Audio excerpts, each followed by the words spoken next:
Good morning, everyone. Ron Nicolator along with Brian Nano. It is a beautiful Saturday afternoon, Saturday morning, I should say, almost noon, and it's another Chamber of Commerce day. It's going to be in the mid-80s this afternoon. Fast main track, firm turf course, lots of good stuff going on, especially in that Rainbow Six. Yeah, no doubt about it. $400,000 in the gross jackpot guarantee, and on a 12-race card that kicks off in race 7. Ron will have a ticket, and I don't know, Ron, I would think $500,000 comfortably in there today. Yeah, I would think so, too. It's a pretty good sequence. We've got both stakes in there, and you can sort of like single or a couple of races and get a chance to take it down. I'll show you my ticket in a little while, like Brian said. Great way to start the day. I'm always happy when we start the day with a turf race, a full field of 11. This is a mile and a 16th on the turf. Claimers 3 and up, non-winners of 2 in life, 20 down to $16,000, and Brian has an early pick 5 ticket he wants to show you. Yeah, it's going to be a $48 ticket with an anchor at the end. We'll go 4 deep, and as Ronnie kind of hinted at, this is a good competitive race to kick off this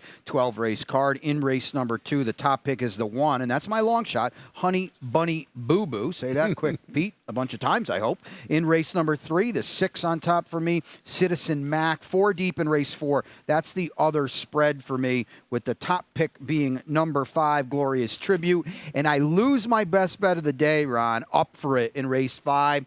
So I'm going to single Accomplished Girl, who I think will be bet really, really hard. They've been trying to get her to the races. She's kind of her own worst enemy. But I think if she can run, she's going to have a huge say in there, especially because I lost my top pick. Yeah, my top pick came out of there, too, with the number 6 horse, I believe it was. So the Smile in the 16th, the current 8-5 favorite, is the number 10, Stormy Victory. So let's go back and show you this horse's performance here. First, we're going to show you the start. There's Stormy Victory, the number 7. I'm going to show you this race, and just gets into one of these quandaries early on in this race where got to steady. You just got to follow it through into the first turn. You see him, the horse in between horses right there, and all of a sudden, you know, there's no room. You got to just sort of slam on the brakes, and as always upstairs does a fantastic job. There you see it once, and you're going to see it again. Just, you know, one of those places where you just almost, you know, had to put the brakes on twice. And then I just thought this horse, you're going to see it tip out here and just go between those horses right there. And it's a pretty good move. And you're going to see, finds that little seam, tips out, and runs really good through the stretch. So now you have to decide, or people have to decide, did that early problem caused this horse to lose, or was this horse going to win all along? I'm talking about the winner of the race, of Invective. Yeah, and Invective's in tomorrow, too. I actually picked that horse tomorrow. You know, you see it right there, Ron. You're beating about a half a length, and you had significant trouble entering the first turn. I think this horse is a major, major player, and the replay certainly backs that up. Irad is here as well. Now, we do go away from Rohan Crichton and off the claim for Mike DiPaolo, but this horse is firmly an A on my ticket, as you can see. Yeah, Irad, you went with the number 11. I want to hear about this because Troopia, a little bit of a price out there. I don't think it's a bad thing to be facing winners in a spot like this. You know, she's run well. He's run well on the turf before as well. Let's take a look at the stat I pulled up too, and you can see it right in front of you, but in your form, I should say. But you know, I think it's worth noting because Carlos Perez and Herberto Figueroa they're not high percentage guys. You put them together though here.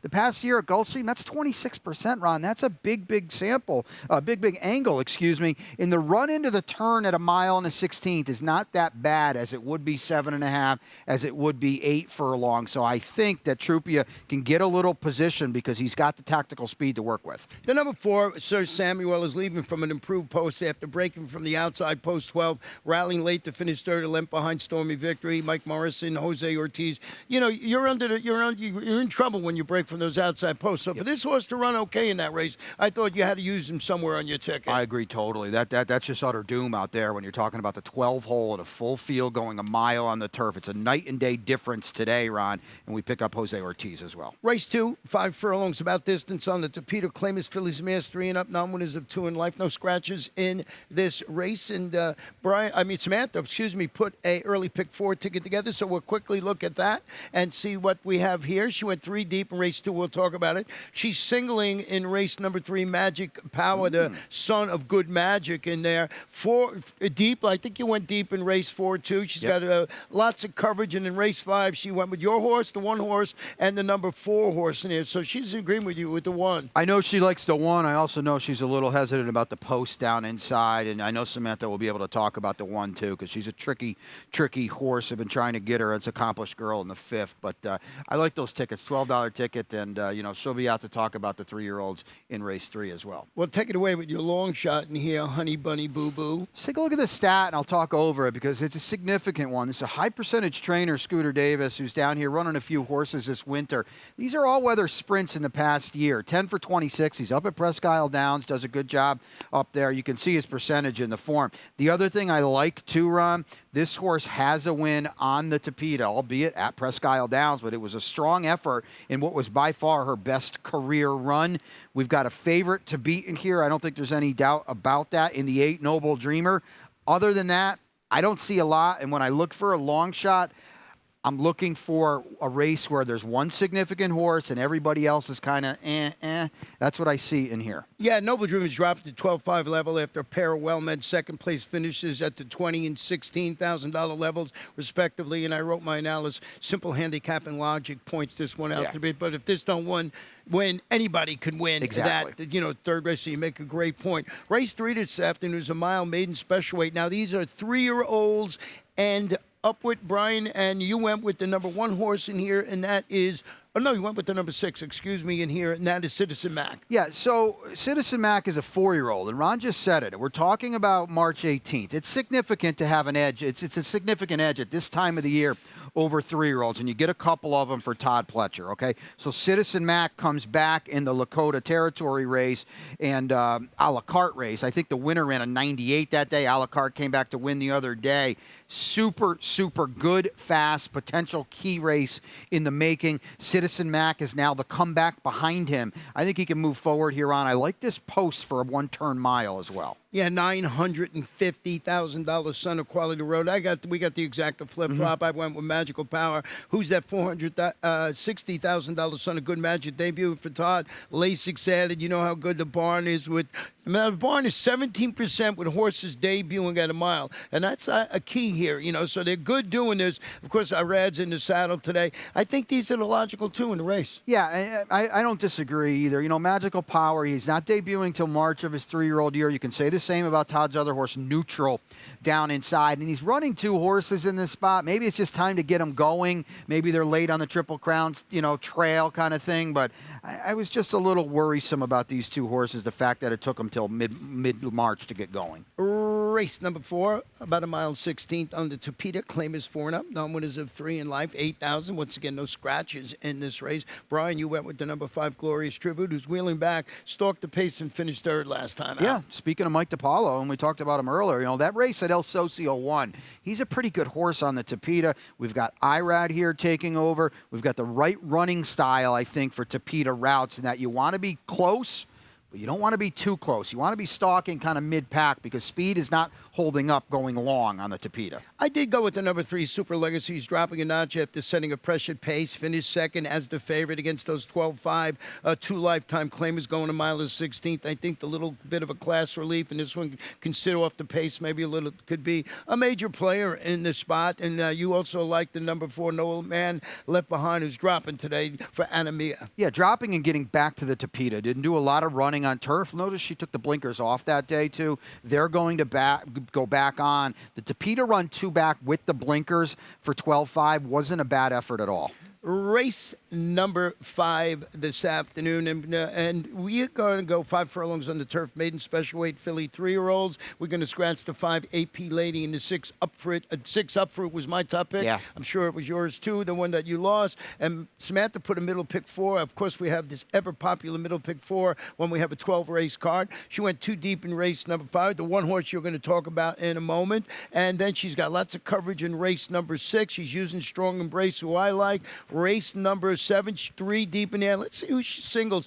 in race number 8, it is the number 6 horse in there. So not going with Super Chow. I got that horse on top, too. I think Yeah. he's very interesting. I liked him better when there were 3 other horses in the race for a little more price, but I like being outside in that field. Well, we'll see how that plays out in there. Let's get back to race number 5. And with the scratch of the 6, I'll start first. Yeah. I just bumped up Calabrian Queen, who will lead from an outside post. Pair of solid efforts at this level and distance, in which she finished a useful third in her debut and a much improved second last time out from Mark Cassie. Arad's going to be in the saddle, and he's got to overcome the pitfalls associated with an outside draw. But with those 2 scratches to the inside, I think this is going to help this horse immensely. Yeah, I almost think this is a good post for her because she's got a ton of speed. So she can be to the outside of anyone to the inside, and she can be dictating as opposed to being dictated to. That's the race to beat, Ron. There's just no doubt about it. The race she ran last time, they all have to get to that level.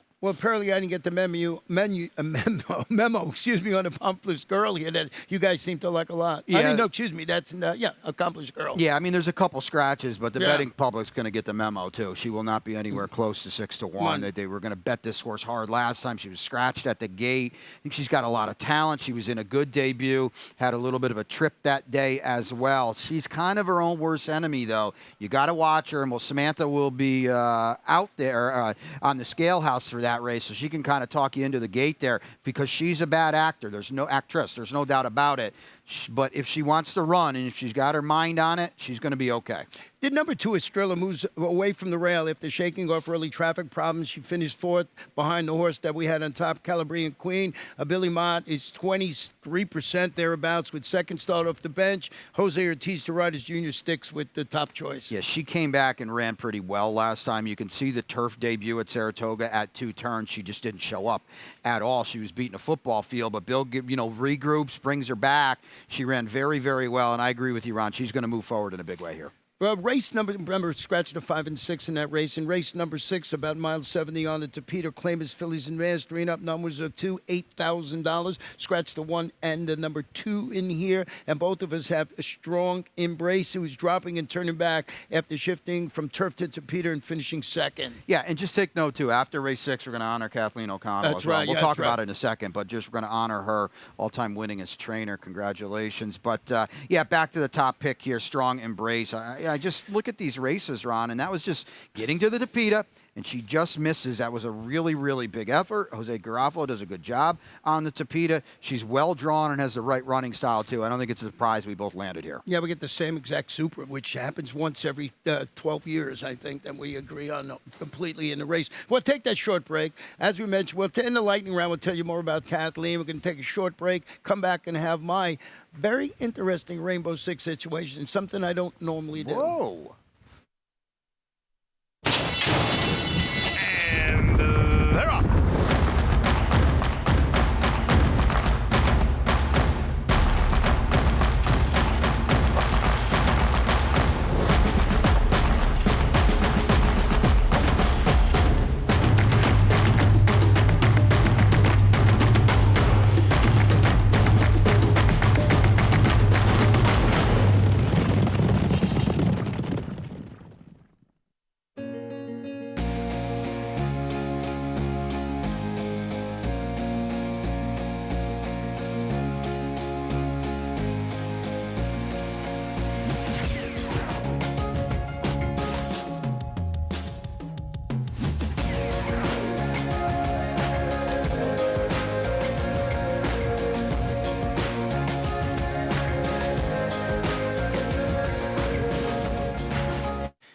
Welcome back to Gulfstream today, Ron and Brian. Just a few minutes before noon, our first race post, of course, 12:40 p.m. The 7th race is 5 furlongs on the turf. It is an allowance optional claimer for state-bred 4-year-olds and up. That tag is $20,000. No scratches in this race, and it's leg A of the coast to coast. So if you're playing the coast to coast, pick 5 with that industry low 15% takeout. Not only does that start there, our Rainbow Six starts here with a $400,000 gross jackpot guarantee. And here is my ticket to Sam afternoon. $51.20. I got a lot of coverage here. Race, I'm going with Super Chow. I think the turn back is going to really help. Lots of coverage in race number 9. My long shot is Greystone, 30-1 on the morning line. And we'll see how that goes in there. And then in race number 11, I'm singing Big Invasion. I like Big Invasion today. I think that's the one to beat. And I got lots of coverage in the last. So 2 singles for me, $51.20. I had it up. Added up 16 times because it didn't come to 43.20, and I didn't know what to do. I like it. You're stepping out of your comfort zone a little bit there. Double singles in this tough, tricky rainbow because, you know, you got Super Chow. I get it. But if he doesn't win, all bets are off. Absolutely. Then you're gonna go home with a chunk of change, that's for sure. So we'll see how that plays out. You know, I'm in agreement. I think that horse can run well. Now, we'll talk about that race in just a while about the horse likes to go to the popcorn stand in every race. So 5 furlongs on the turf. How did you start it off in here? I went down inside with Nick's Bro. I mean, you look at his form, and it's right there in front of you. He gets to the turf last time sprinting, and boy, did he run well or what. And, you know, he beat one of his rivals in here, Feel the Beat. We're down inside. I get it. Could have to work something out here. I do think it's a spread race to kick off the rainbow, but that's where I landed, Ron. Yeah, the number 5, Java Buzz, 3 for 3 in the money at the distance, albeit with no victories. Tries to remedy that situation today. Turns back to 5.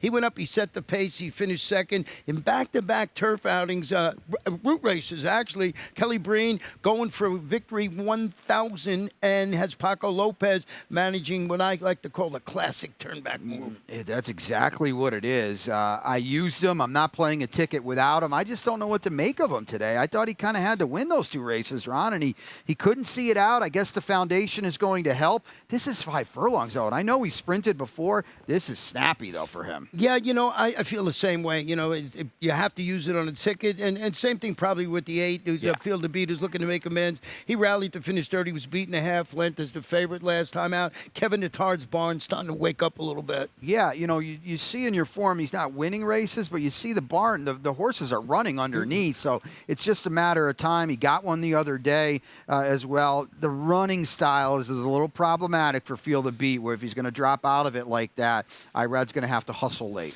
Now we're going to go to race number 8, our first of 2 stakes races. This is the 69th running of the $100,000, the Hutchison Stakes, 6 furlongs, but we did have some scratches in here. Moon Capture the 1, the 2 Diamond Cool in the 7th, so we're dealing with a 4-horse field, excuse me, and just wanted to show you what Super Chow did. Oh, wait, let's show Samantha's ticket first. Okay. That's what we should do. We'll show that first, then we'll talk about it. She ain't like you were going where you better be joking. I like it. I mean, this horse is interesting to me. We'll get to it in a second. And then what she's kind of doing here is she's saying, if I'm right in race 8, I want to give myself plenty of opportunity to be right and cash what's going to be a big ticket, because we're going to talk about Super Chow. He's probably 1 to 5 in here, especially with a few scratches. You beat that horse to start a ticket, you're off to the races, no pun intended. So we're going to see what Samantha's got the rest of the way. She's got a lot of 2s in there, but I'll tell you what, if we can get this 6 home,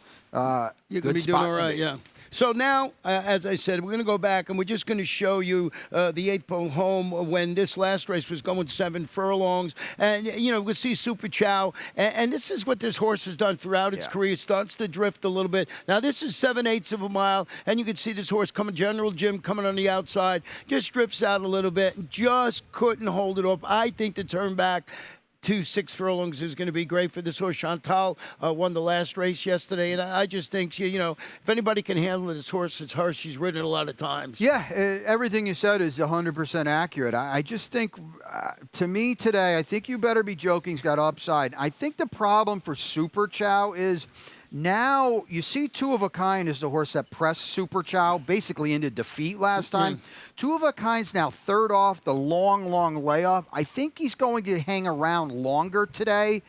Joel Rosario is to the outside of Super Chow. That's a big problem for Super Chow, too. And I don't think Two of a Kind will give it up after 4 furlongs like he did last time. Well, you better be joking. It's a new face on the local scene. He jumps right into stakes competition. Yeah, I've got nothing clever on this horse. I just thought the dynamic of the race might hurt Super Chow. I would expect You Better Be Joking to improve off his debut. Listen, if he's going to run a 58 buyer, that's not going to cut it today, okay? He'll be dead last. But I think he's got a world of upside, and I think the flow of this race in his post position, especially, Ron, is going to help him immensely in just maybe Super Chow. That was a gut. Listen, I know Super Chow was a month the best of everyone else last time. That was a gut-wrenching effort he laid down. Yeah. So we'll see. I'm excited for you guys picking against that horse today. I thought that horse was a kick in the pants. See, but you never know. So race number 9 this afternoon, 1 1/8 on the turf, maiden special weight, 3-year-old scratch to 5, and all the alsos 11, 12, and 13. And Brian's late pick 4 ticket starts here. Yeah, this is unlike my early pick 5 ticket. Here's $6 on this one because I have a single here with Clever Thought, okay? In race number 10, we'll go 3 deep with the top pick Royal Kitten, another single, excuse me, in the Silks run. I'm with you with Big Invasion, and then I'll go 4 deep in the finale, Ron. That's a tricky one. I'm going to grab a drink of water here in a second. Heart of the Beast. Speaking of Kathleen O'Connell, Heart of the Beast to firster. Not a bad race to be a first-time starter. Yeah, I'll start with my long shot in here while you get that drink of water. And, it's here. It's 30-1 on the morning line, Greystone, so follow along with me here. This one is stretching out to the 1 1/8 with blinkers added. Check. I like that. After running into some really formidable competition, including undefeated repeat winner Farbridge, and next down impressive winner Carl Spackler going 1 1/16. It's Hall of Fame trainer Roger Adfield. He's 20% with first-time blinkers. Emma Jane Wilson's been riding up a storm the last couple of days. I thought I'd take a shot. Of course I was going to use Clever Thought, and all those horses there. But Greystone, to me, just kept jumping off the page. Let's see what I get today. It might be several championship meets before we run a better maiden special weight on the turf than that last race, because both Carl Spackler, Farbridge, if you didn't see him the other day for Team Clement, was absolutely devastatingly good. Those are both graded stakes-winning horses in the future. You're coming out of a really good race. You're going to be a price as well. You said the last few days. I'm going to raise you. I'm going to say the last month, Emma Jane Wilson has been in really good form. Yeah, so why not take a shot? Yes. Clever Thought, your single is stretching out to the 9 today. Well, I'm going to just kind of pick up what Ron was kind of hinting at with his long shot. Anybody else in here, you either single or spread, because everybody else that's run in the afternoon on turf, they're no great shakes. They have not, acquitted themselves overly well. I went with Clever Thought because I thought his debut on Tapeta was okay. He had trouble that day. Now he's down inside. We get a little extra ground to work with. It's tough winning on debut at 2 turns as well. It's Todd Pletcher. It's IRAD. We're inside. I just think that race is better than everyone else's. The number 4 Missionaire is debuting locally with blinkers added after finishing that workmanlike third, going 9 furlongs on the Tampa turf. So I know this horse can run well at this distance. They're stretching out today. The barn is 21% with first-time blinkers. You're getting Joel Rosario overseeing the local debut. So to kind of, again, to Ron's point, right? Missionaire comes in from Tampa off a third-place finish, runs a 57. I'm not saying the buyers are the end-all, be-all. Ron's horse gets beaten a pole, runs a 61. This horse is not out of the realm of possibility. Right, and Camillo, you had on your ticket, too, was a gelded son of More Than Ready, debuting for Jonathan Thomas, so you're guessing here, too. Guessing, but that's not a bad thing. Jonathan has been very, very hot. George Strawbridge, homebred as well. This is the race that I think is going to be trouble with those plate breads. It's just wide open here. A mile claim of 4 and up. Non-winners of 3 in life, $6,250. Scratch Lord Jackson on the inside. I just thought this was, I went with the 5 Moped Dennis, who moves to the Dan Hertag barn after the claim stretches out to the mile. Rallied to defeat 2 lifetime claimers, going 7. They keep Louis Sayers in the saddle.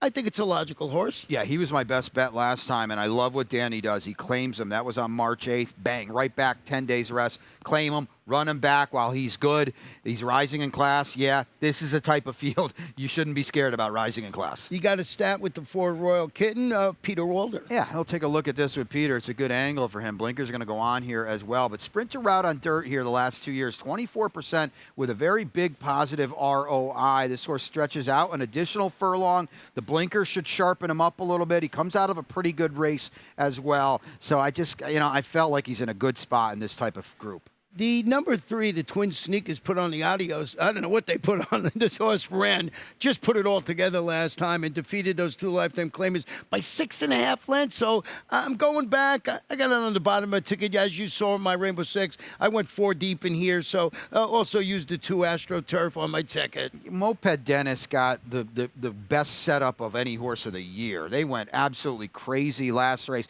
For a mile, 62.52 L's are going 45-3. The race completely fell apart. He took advantage. To his credit, he took advantage, and they bet him that day. I'm against him here on this rise today. Let's go to race number 11. This is the feature event, or co-feature event of the afternoon, and it is the Silks Run, 5 furlongs on the turf, 4-year-olds and up, $100,000 scratch, the 3 Lucky Score, and the number 7 Warrior's Pride in here, and both Brian and I like Big Invasion, and I just want to go back, and this is just a beauty thing that I want to show you for the stretch run, how this horse runs, and this is in the Mahoney up at Saratoga during the summer. Big Invasion just comes flying late, and I think this was its 6th consecutive victory that day. Yeah, the only real blemish on his sophomore resume was the race at Kentucky Downs, and a lot of horses have blemishes at Kentucky Downs. He likes it here. We saw him here in the championship meet last year. I get that he has not run since September, and he's facing older horses today as well. I think it's exciting to see him come back here today. And, you know, he's in the barn right now as one of the best older turf sprinters in the country. The number 2, Karatari, is making a usually fruitful 3rd start of the current form cycle after finishing 2nd behind the defending champion here. Yes, I Am Free in the Grade 3 GP Sprint. Irad rides as Joe Rosario sticks with Big Invasion. Remember what happened in the turf sprint last time? The other speed scratched out of the race, you know, I think midday is what it was. And what it did was it put Yes, I'm Free, who's freakishly fast anyway, it got him loose on the lead. You can see it in your form. Yes, I'm Free. He was never going to lose that race. When you let a horse like that get loose on the front end, he's not coming back. Karatari, to his credit, he ran, and to his credit, he seems to be finding his form again. I worried if he was off form. He seems to be coming on again. Well, today there should be, I hope at least, some other speed to the outside of Yes, I'm Free. That'll help Karatari. That'll help Big Invasion. It'll certainly help Belgrano in a second. We'll talk about him, too. Yeah, he should get the pace needed to help turn the tables on Yes, I Am Free and Belgrano. He uncorks that strong leg rally. You remember him winning earlier in the meet for Frank Russo, and he's got the pace master in there, and that's Javier Castellano. Javier just is always in the right spot, and when he comes through the stretch, he just cruises somehow. Yeah. Javier looks so good on a horse, and I think that if Belgrano gets that setup, do not leave this one off your ticket. No, he needs the pace. You can see it. It was a tale of 2 races, 2 back in the Janus, especially on a good turf course. They're going 43-4. That's aggressive. That's what helped Belgrano. Conversely, last time in a short field where Yes, I'm Free goes 44-1, Belgrano just can't get there. That's too much for him to do on a firm turf course. Listen, you got to respect the heck out of Yes, I'm Free. Laura Cesaris has done a really good job with him. He might face a little more pressure up front today. Yeah, you bought that horse. Every time you say he's not going to run, he usually comes back and does okay. Agreed. What a great way to end today as far as field size. 5.5 about on the Tapeta Maiden, claiming Phyllis Mares, 3-year-olds and upward. And there's a full field of 11 in here. And I want to go back and show you the performance of Always Connected, just the 8-pole home. And this is sort of a tale I want to show you. This horse looked like he was supposed to win. It did not. I think that's fair, Ron. Yeah, you know, the H word might be in there because he's supposed to win from here, being outside Juno C. And to his credit, Juno C ran well, not taking anything away. But boy, oh boy, you're allowed to expect to go by there, and he didn't do it. I will say this, shortening him up seems to be night and day different for this horse. He did run okay last time off a no-show routing 2 back. You did go with the number 7, that is Heart of the Beast, and I like this. Kathleen O'Connell, 15-1 on the line. Well, listen, these are 12-5 maiden claimers. Right. So, okay, you don't have to be a world beater to play with a group like this. I'll tell you what, if this horse is anywhere close to 15-1 in this type of spot, I don't want anything to do with them. To me, though, you're seeing horses running low to mid-40s in here. And, you know, Kathleen is 16% on debut. She's got one of her riders, and Edgar Perez, aboard here.